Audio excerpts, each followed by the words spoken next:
Hi hello വണക്കം, welcome back to world of Kochus. എന്തൊക്കെയുണ്ട്, എല്ലാവരും സുഖമായിരിക്കുന്നു? ഇന്ന് ഞങ്ങളൊരു കുഞ്ഞ് ട്രിപ്പ് പോവാണ് കേട്ടോ. ഫാമിലിയും പിന്നെ നമ്മുടെ അടുത്തുള്ള ഫാമിലീസൊക്കെ ആയിട്ട് ഒരു കുഞ്ഞ് ട്രിപ്പ്.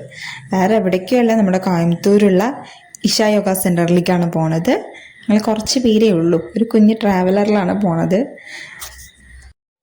അമ്മ കുറേ കാലമായിട്ട് പറയുന്ന ഒരു ആഗ്രഹമായിരുന്നു അത്. പക്ഷെ ഞങ്ങൾ ഒരുപാട് തവണ പ്ലാൻ ചെയ്തിട്ടുണ്ടെങ്കിലും പോകാൻ പറ്റിയിട്ടില്ല. അതങ്ങനെയാണല്ലോ, പ്ലാൻ ചെയ്താൽ നടക്കൽ വളരെ കുറവാണല്ലോ. അതേപോലെ തന്നെ അത് ഒരു ടൈം ഉണ്ടാവുമല്ലോ, നമുക്ക് അവിടേക്ക് പോകാൻ എത്തണം എന്നുള്ളൊരു ടൈം ഉണ്ടാവുമല്ലോ. ആ ടൈം ആയിരിക്കണം. അങ്ങനെ ഞങ്ങൾ പോവുകയാണ്. ഞാൻ പോയിട്ടുണ്ട് ഇതിന് മുമ്പ് ഏട്ടൻ്റെ കൂടെ. ഞാനും എൻ്റെ ബ്രദറും ഏട്ടത്തമ്മയും കൂടി പോയിട്ടുണ്ടായിരുന്നു. അത് വല്ലാത്തൊരു ട്രിപ്പായിരുന്നു. ഞങ്ങൾ ട്രിപ്പിൾസിലാണ് പോയിട്ടുണ്ടായിരുന്നത്, പാലക്കാട് ടു കോയമ്പത്തൂർ. അയ്യോ, ആലോചിക്കാൻ വയ്യ എനിക്ക്. അങ്ങനെ ഞങ്ങളുടെ ട്രിപ്പിൽ ഉണ്ടായിരുന്ന ഒരു കുറുമ്പിയാണ്. കുറുമ്പി എന്ന് എത്തിക്കഴിഞ്ഞാൽ സ്വാഭാവികമായിട്ടുള്ളൊരു കാര്യമാണല്ലോ കുറച്ച് പട്ടിഷോ അല്ല കേട്ടോ.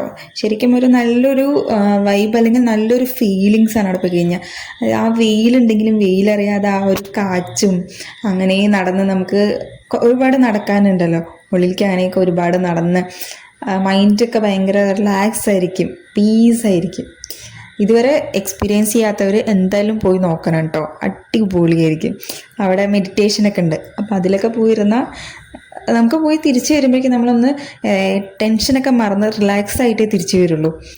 അങ്ങനെ പിള്ളേരെയും കൊണ്ടാണ് പോണത്. അവരുടെ കളിയും നടത്തമാണല്ലോ, അപ്പം അതിൻ്റെ കൂടെ കളിയും നടക്കുന്നുണ്ട്. അങ്ങനെ ഞങ്ങൾ പോയി. പിന്നെ ഇതിനകത്തേക്ക് ഫോൺ അലൗഡ് അല്ല. അപ്പം അവിടെ വെച്ച് ഡ്രോപ്പ് ചെയ്തു. അത് കഴിഞ്ഞിട്ട് പിന്നെ ഈവനിങ് ലൈറ്റിംഗ് പരിപാടികളുണ്ട്. അപ്പം അത് കാണാനുള്ള ജനക്കൂട്ടമാണ് ഇത്രയും ഉള്ളത് അവിടെ. ശരിക്കും പറഞ്ഞാൽ ഒരു 4 മണിക്കൊക്കെ അവിടെ എത്തിക്കഴിഞ്ഞാൽ നമുക്ക് ഉള്ളിലെ ഫുള്ള് നടന്ന് ആ മെഡിറ്റേഷനൊക്കെ അറ്റൻഡ് ചെയ്തിട്ട് നമുക്ക് തിരിച്ചിറങ്ങുമ്പോഴേക്കും ഈ ഒരു ടൈം ആവും. 7:10 പറഞ്ഞത്, പക്ഷെ 8:10 ആകുമ്പോഴാണ് ആ ലൈറ്റിംഗ് ഒക്കെ അവിടെ സ്റ്റാർട്ട് ചെയ്തിട്ടുണ്ടായിരുന്നത്. കണ്ടോ, ക്ലൈമറ്റൊക്കെ അങ്ങനെ ഒരു റെഡിഷ് അടിപൊളി വെച്ചിട്ടുണ്ട്. കാണാൻ നല്ലൊരു പീസ് മൂമെൻ്റ് ആയിരുന്നു.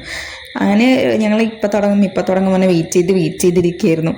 അതിൽ അവരുടെ പൂജയുണ്ട്, അവിടെ സൈഡ് പൂജ നടക്കുന്നുണ്ട്. അപ്പോൾ ആ പൂജയൊക്കെ നടത്തി അവരത് കംപ്ലീറ്റ് ചെയ്ത ശേഷം ഇത് സ്റ്റാർട്ട് ചെയ്യുള്ളൂ.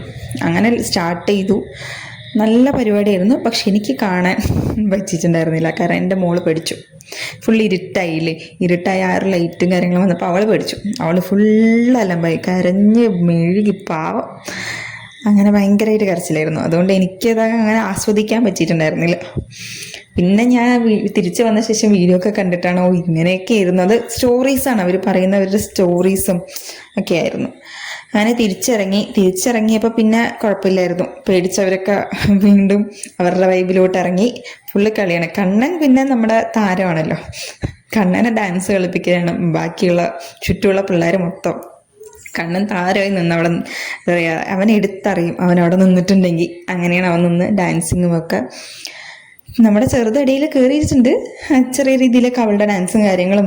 അവൾ പിന്നെ വണ്ടിയാണല്ലോ, നമുക്ക് പിടിച്ചാൽ കിട്ടില്ല പിള്ളേരിനെ. അവനെ ആകുമ്പോൾ അവർ ഒരു വിധം മാനേജ് ചെയ്യുന്നുണ്ട്. പക്ഷെ അവളെ ഒന്നും അങ്ങനെ പെട്ടെന്ന് മാനേജ് ചെയ്യാൻ പറ്റില്ല, അവൾ നിൽക്കില്ല ആരുടെയും കൂടെ. അങ്ങനെ അവരുടെ ഡാൻസും പരിപാടിയൊക്കെ കഴിഞ്ഞു. നൈറ്റായി. ഞങ്ങളൊരു 11:30-12 മണിയാകുമ്പോൾ തിരിച്ച് ഞങ്ങൾ വീടെത്തിയിട്ടുണ്ടായിരുന്നു. അപ്പോൾ ഇത്രയൊക്കെ ഉള്ളൂ ഇന്നത്തെ വിശേഷങ്ങൾ.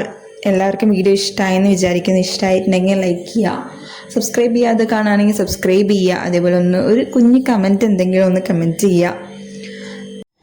അടുത്ത വീഡിയോ ആയിട്ട് വരുന്നത് വരേക്കും bye bye. Thank you for watching.